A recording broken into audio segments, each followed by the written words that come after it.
حتیٰ اور سور زمینی نجس یہی نہیں، حتیٰ اس کے بال ناخن ہڈیاں پنجے اور ان کے جو بھی ہڈیوں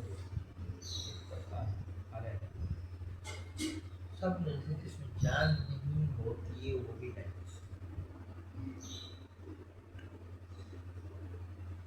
کافر بھی نجس ہے جو اللہ تعالیٰ سے یا وحدانیت کا انکار کرے، اور وہ افراد بھی کافر کے حقوق میں ہیں جو غالی خارجی ناصر، غالی جو ایک معصوم کو خدا کہیں یا کہیں کہ خدا ان میں اماموں میں حلول کر گیا ہے، یہ کیا ہے غالی۔ خارج جو خوارج ہیں، جو ہمارا علی علیہ السلام کو واجب القتل سمجھتے ہیں اور ہمارا گزرا والا کہتے ہیں۔ ناصری وہ جو اہل بیت سے دشمنی رکھتے ہیں اور بے دشمنی کو ائمہ اہل بیت سے، وہ بھی نجس۔ خالی دل میں بیر چھپا کے رکھا ہو، بغض چھپا کے رکھا ہو تو اس سے کافر نہیں ہے، اظہار کر رہے، اظہار سے کافر۔ جیسے وہابی بہت سے لوگ کیا کافر بھی کہتے ہیں، لیکن دل میں بغض یا بیر اظہار نہیں کرتے تو کافر نہیں بنیں گے۔ اسی لیے مکہ و مدینہ کے جو پیشوا ہیں وہابی ہوتے ہیں، ہو سکتا ہے ان کے دل میں بیر اور دشمنی وہ آئی مطلب، پھر بھی ہمارے مراجع نے مسلمان مانا ہے، کافر نہیں مانا ہے۔ اور اس پیچھے آغا خمینی تو کہتے نماز پڑھنا آپ کے واجب ہے، وہیں پڑھا آپ جو ہوٹل میں نماز پڑھیں تو باتیں رہتے ہیں، اور ہمارے باقی مراجع بھی کہتے ہیں کہ نماز پڑھنے کی اجازت بھی ہے اور جماعت کا ثواب بھی، ان کے پیچھے نماز پڑھنے کا جماعت کا ثواب۔ البتہ نماز پڑھنے کے طریقے میں فاتحہ آسانی کا فرادہ کی طرح پڑھیں، نیت جماعت کرے، فرادہ کی طرح پڑھیں، نیت کر کے اپنی الحمد سورہ پڑھیں، لیکن جماعت کی نیت کریں تو آپ کو جماعت کی ثواب ملے گا۔ تو جماعت کے پیچھے پڑھیں کیا کریں، یہ تمام ہمارا خاص طور تو اتحاد مصلحتی اس کا نام رکھا ہے، اتحاد مصلحتی کی بات ہے، آپ اس کو کہتے ہیں تقیید مصلحتی،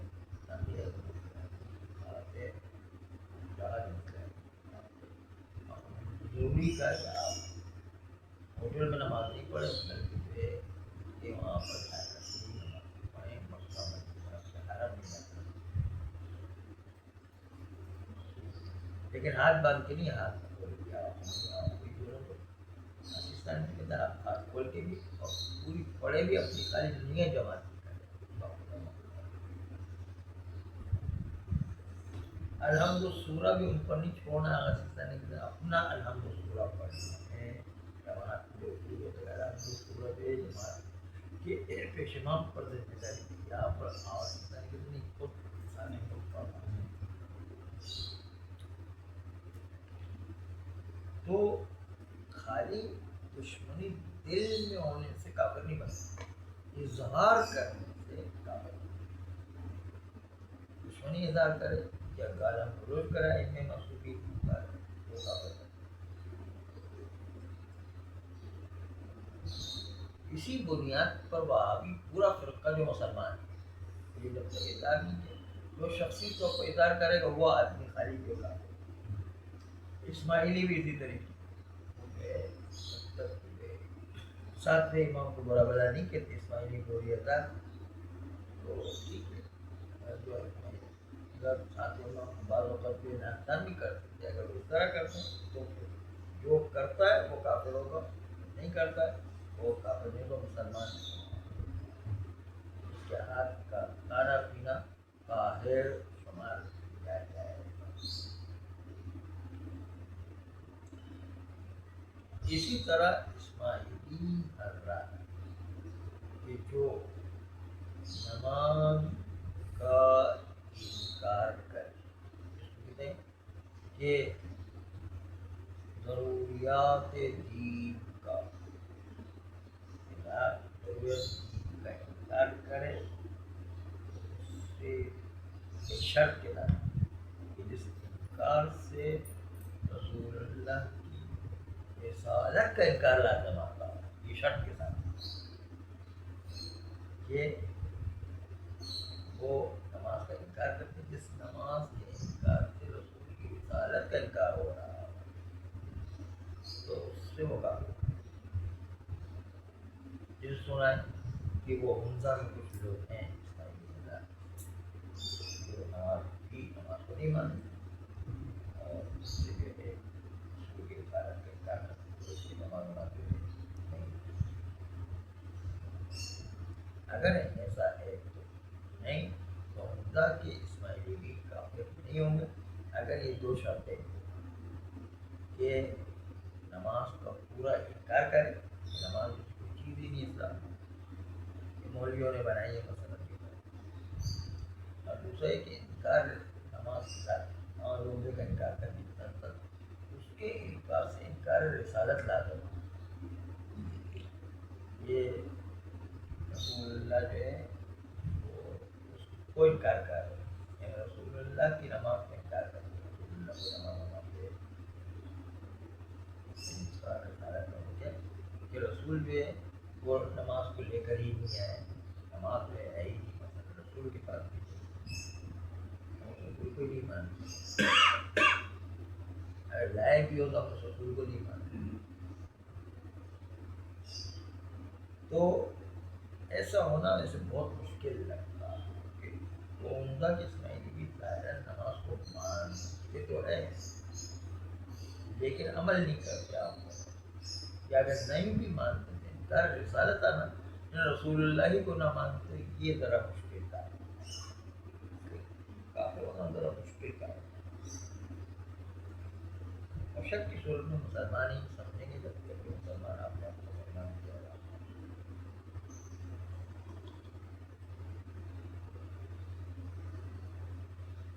اس طرح کافر جو ہے اس کا تمام بدن میں بال و ناخون و دانت ہڈیاں کافر۔ اگر کوئی نابالغ بچہ، اس کے ماں باپ دادا دادی سب کافر ہیں تو نابالغ بچہ بھی کافر ہی کہلائے گا۔ لیکن ان میں سے تین میں سے کوئی، چار میں سے کوئی ایک اگر مسلمان ہے تو بچے کو مسلمان مانا ہے، ماں باپ دادا دادی کوئی ایک بھی مسلمان ہے اس کو مسلمان مانا ہے۔ لیکن اگر کسی بچے میں یہ خصوصیت ہے کہ ماں باپ دادا دادی سب کافر ہیں لیکن وہ بچہ اظہار اسلام کر رہا ہے، ہمارے ہونے کے بعد اظہار اسلام کر رہا ہے، اس کا اظہار اسلام کر رہا ہے کہ اپنے والدین سے اس نے منہ موڑا ہوا ہے تو کافر مان لیں، اور مسلمانوں کی طرف مائل ہے، والدین سے منہ موڑا ہوا اور مسلمانوں سے طرف مائل ہے، اور وہ بچہ جو ابھی تحقیق کر رہا ہے اسلام کے بارے میں اس کو بھی کافر کہنا مشکل ہے۔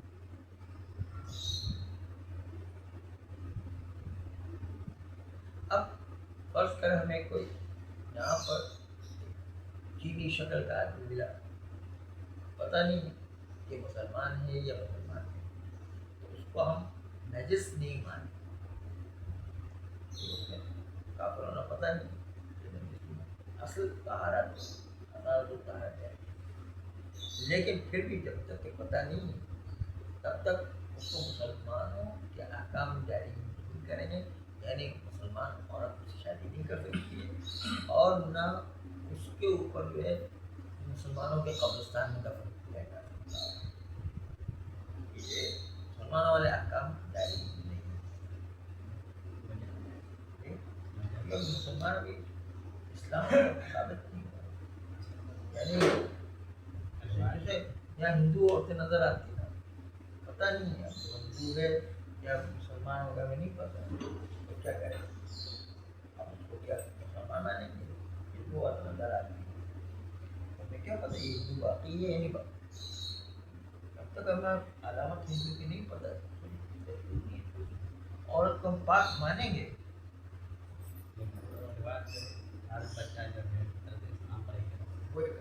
وہ مانوی والدین کو بدل چلے گا. ماں باپ دادا دادی جو ہے کافر کفر کے حکم میں ہے کافر نہیں ہے. کافر کو حکم میں اس میں دیکھا جائے کہ وہ جیسے کر رہا ہے یا نہیں کر رہا.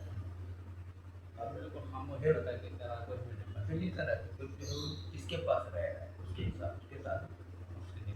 اگر مسلمان کے پاس رہے گا تو مسلمان کے ساتھ کافر کے پاس رہے تو کافر کے ساتھ. مسلمان رہنا کس کے پاس رہے گا. اگر مسلمان کے پاس رہے تو مسلمان اس کے تابع رہے اس کے تابع.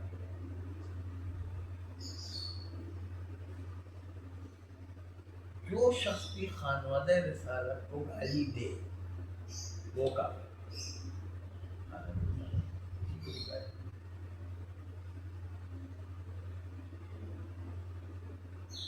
اب یہ ہندو عورت ہے ہمیں نہیں پتہ کہ مسلمان ہے کافر ہو سکتا ہے جو نظر آتی ہے لیکن یہ نہیں پتہ ہے. اس کو پاک مانیں گے لیکن اس کے اوپر مسلمان کے احکام جاری مسلمانوں کے قبرستان میں داخل ہونا یا جو ہے اس کو مسلمان عورت سے شادی کرنے کی اجازت یا عورت کو مسلمان مرد سے شادی کرنے کی اجازت.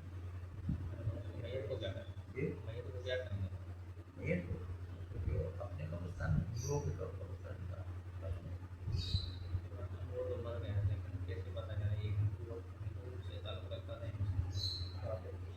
پتہ نہیں کوئی اور جگہ دفن کریں گے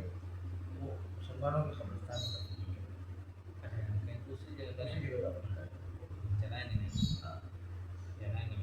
پتہ نہیں کیا. اب یہ شراب کے بعد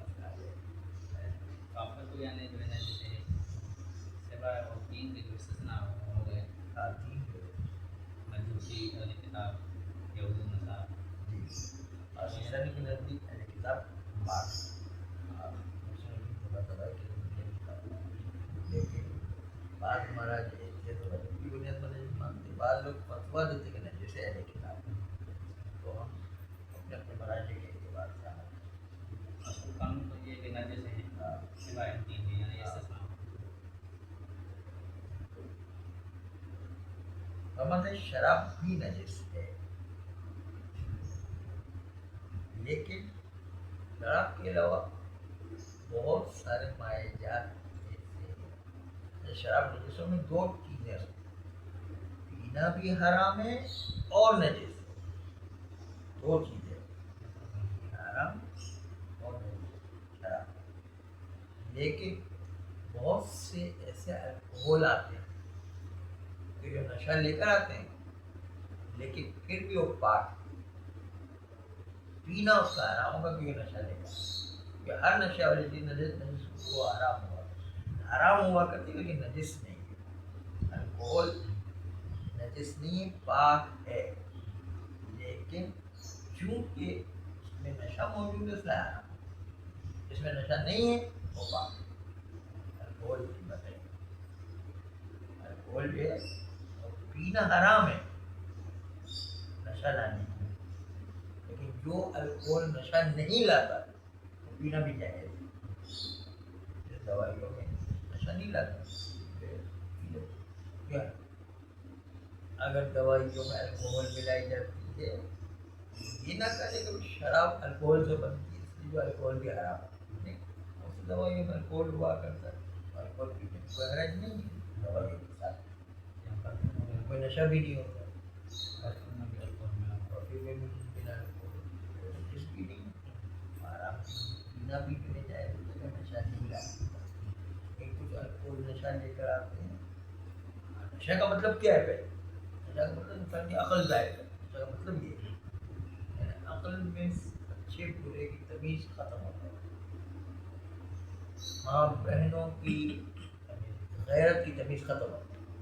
اس کا نام ہے نشہ ہے، ایسا جو نشہ ہو، خالی نیند آ جانے کا مطلب نشہ نہیں ہے،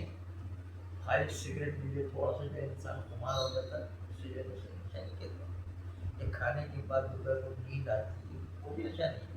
چائے کا نشہ ہو تو وہ بھی نشہ نہیں ہے، نشہ ہوا جو انسان کی عقل کو ظاہر ہے وہ نشہ ہوگا، اس میں ماں بہنوں کی تمیز جو ہے باقی نہیں ہوتی، وہ ہوتا ہے نشہ۔ نشے کی تعریف بھی الگ ہے، لوگ سمجھتے ہیں کہ کھانا کھانے کے بعد نیند ہے وہ نشہ ہو،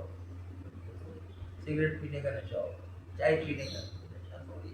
نشہ ہو تو انسان کی عقل کو بالکل ظاہر کرتا ہے، ماں بہنوں کی تمیز ختم ہو۔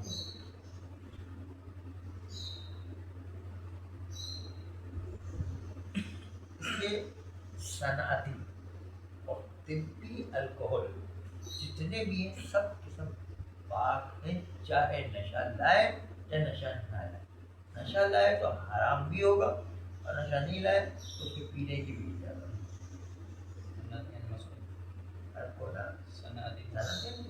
جو ہے وہ دروازے کو پالش کرنے کے لیے الکوہل کو ملایا جاتا ہے تاکہ پالش کرے،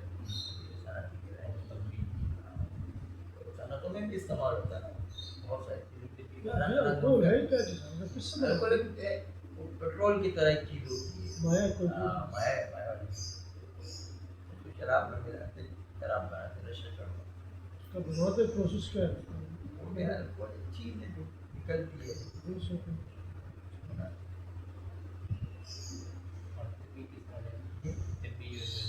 دوائیوں میں دوائیوں میں بھی وہ الکوہل استعمال ہوتا ہے، پینے والی دوائیوں وہ ٹیبلیٹ پہ نہیں، پینے والی دوائیوں میں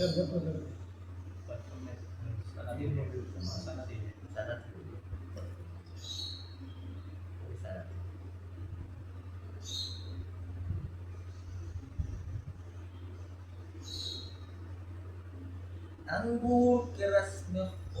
خود یا ابالنے سے ابال آ جائے تو پینا حرام ہے، لیکن نجس نہیں،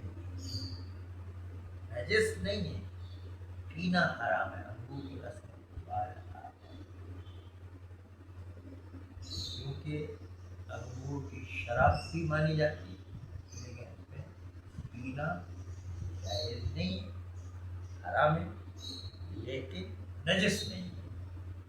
تو بہت ساری چیزیں حرام ہوتی ہے جیسے افیم، چرس، ہیروئن، بھنگ، یہ سب چیزیں نجس نہیں ہیں لیکن پینا حرام ہے، اسی طرح جو کی شراب، جو کی شراب جس کا ہلکا سا نشہ آتا ہے وہ حرام ہے، اس کو بیئر کہتے ہیں،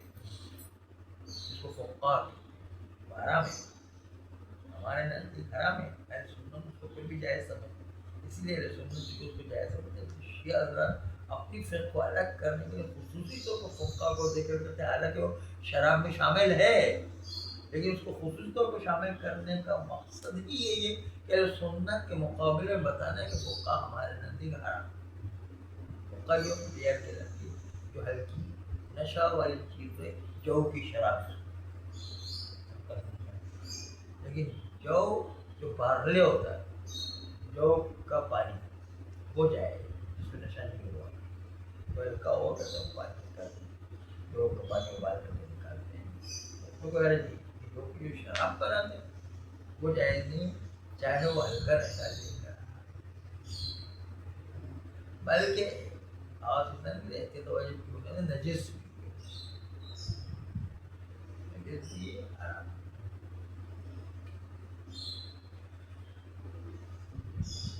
کھجور منقع کے کشمش اور ان کے شیرے، شیرے نہیں جو مٹھاس بنائی جاتی ہے، جو شیرہ بنایا جاتا ہے، مٹھاس بنائی جاتی ہے، بڑے بڑے شیروں کے برتن ہوتے ہیں، جس سے بولتے ہیں انگور کا شیرہ، کشمش کا شیرہ، کھجور کا شیرہ۔ اس میں اگر انگور، کشمش و کھجور کے اندر یا شیرے میں ابال آ جائے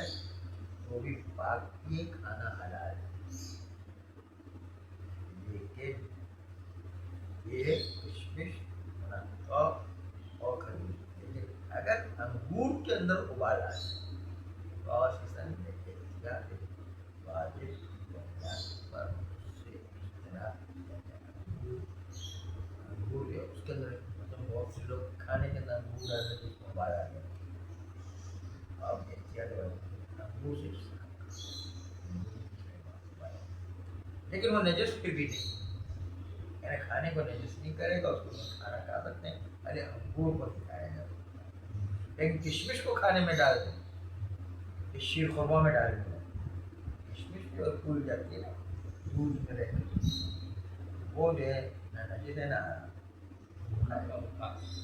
منقع، جو ہے ایک بڑی قسم کی کشمش ہوتی ہے، کالا کی بہت لمبی جو ہوتی ہے، بہت بڑی ہوتی ہے، اس کو منقع ہے، اس کے اندر ایک بیج بھی نکلتا ہے، کالا بھی نہیں ضروری ہے، کالا ہو زرد ہو، سب کو منع کرتے ہیں،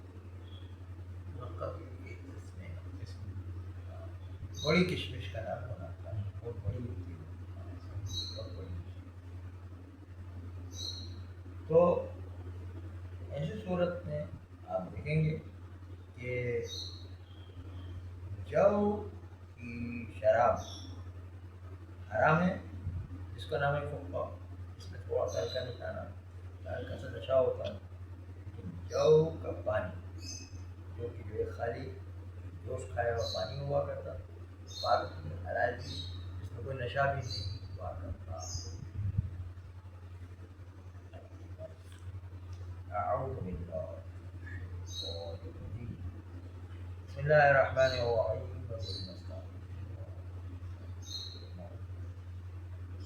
کتا اور سور نجس ہیں، یعنی زمینی کتا اور سور نجس ہے، دریائی کتا اور بندے پاک ہیں، حتیٰ کہ ان کے بال، ہڈیاں، پنجے، ناخن اور رطوبتیں بھی نجس ہیں، سب کچھ نجس کافر، یعنی وہ شخص جو اللہ تعالیٰ کی وجود و وحدانیت کا اقرار نہ کرتا ہو، اللہ کی وحدانیت کو نہ مانے اور اللہ کی وجود کو نہ مانے، اس طرح غالی یعنی وہ لوگ ائمہ علیہ السلام کو خدا کہے یا یہ کہے کہ خدا امام میں حلول کر گیا، خدا امام میں آ گیا، رہے گا غالی۔ اور خارجی و ناصبی، خارجی نے خوارج جو مولانا کو قتل مانتے، کافر مانتے ہیں، مولانا کو کافر، ایک ہی فرقہ جو مولانا کو کافر مانتے،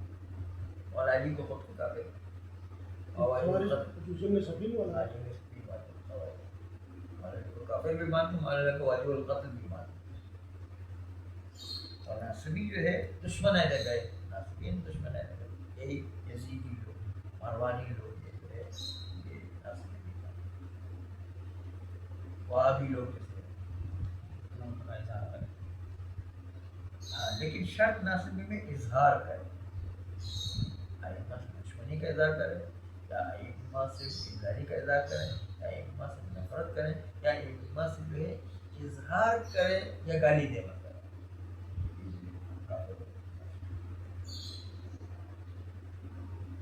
آج کل مثال ہوئی داعش ہے، جو اظہار کرتے ہیں اگر کافر ہو جاتے ہیں، وہ لوگ ائمہ علیہ السلام سے بینن دشمن، بغض یعنی نفرت ہے کا اظہار کرے، شرط ہے کہ اظہار کرے، خالی جو ہے دل میں رکھے تو کافر نہیں ہے، جیسے سعودی عرب کی جو ہے بے شمار مکہ مدینہ کی، وہ کافر نہیں ہے، اسی لیے اس کے پیچھے مہاراجہ نے نماز پڑھنے کی اجازت دی ہے، وہ اظہار نہیں کرتا۔ یہ بھی یہ تینوں فرقے بھی نجس ہیں. اس طرح وہ شخص کسی نبی کی نبوت یا ضروریات دین مثلا نماز کا ایسا انکار کرے جو جزوی طور پر ہی صحیح ضروریات کی تکذیب و سنت بنے نجس. کہ ہم نماز کو نہیں مانتے اور نماز کو نہ ماننا لازم ہو تو کہ رسول اللہ نماز نہیں لے کر آئے, یہ سمجھنا ہے. رسول اللہ کی جزوی طور پر انکار کرے کہ رسول اللہ نماز کو پوری لے کر آئے. رسول اللہ کس معاملے میں انکار جزوی طور پر انکار ہو جائے تو بھی کفر لازم آئے گا. اگر ان کا یہ لوگ نماز کا انکار بھی کرتا ہوں تو کہ رسول اللہ پوری لے کر آئے, رسول اللہ البتہ اہل کتاب یعنی یہودی عیسائی مجوسی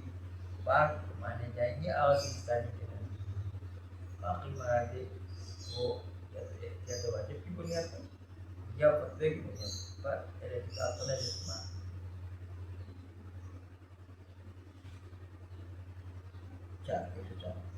کافر کا تمام بدن حتیٰ کہ اس کے بال ناخن ہوتے بھی نجس. کافر کیا چیز نہیں, اس پہ جان نہ ہو بھی نہیں, بال اور ناخن اور دان بھی نہیں.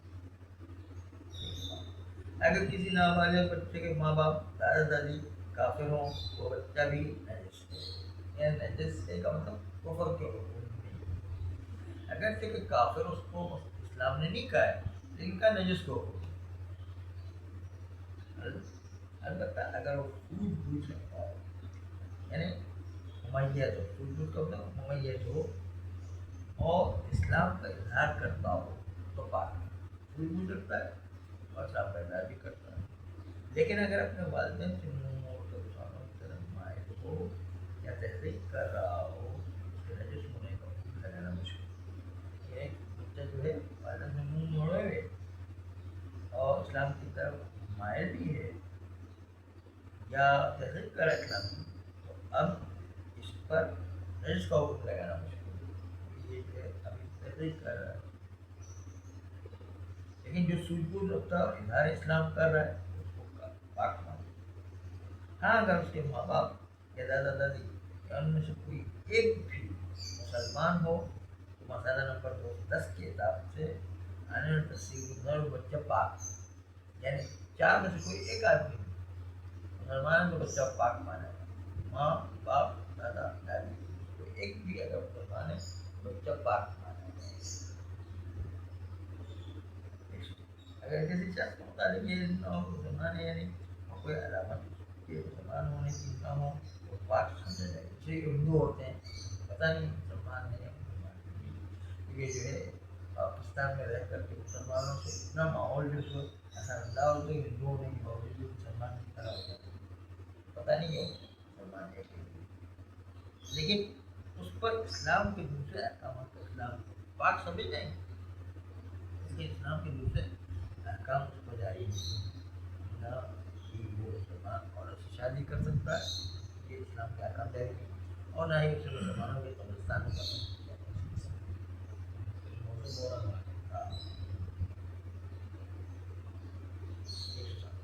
جو شخص معلومات رسالت کے 12 امام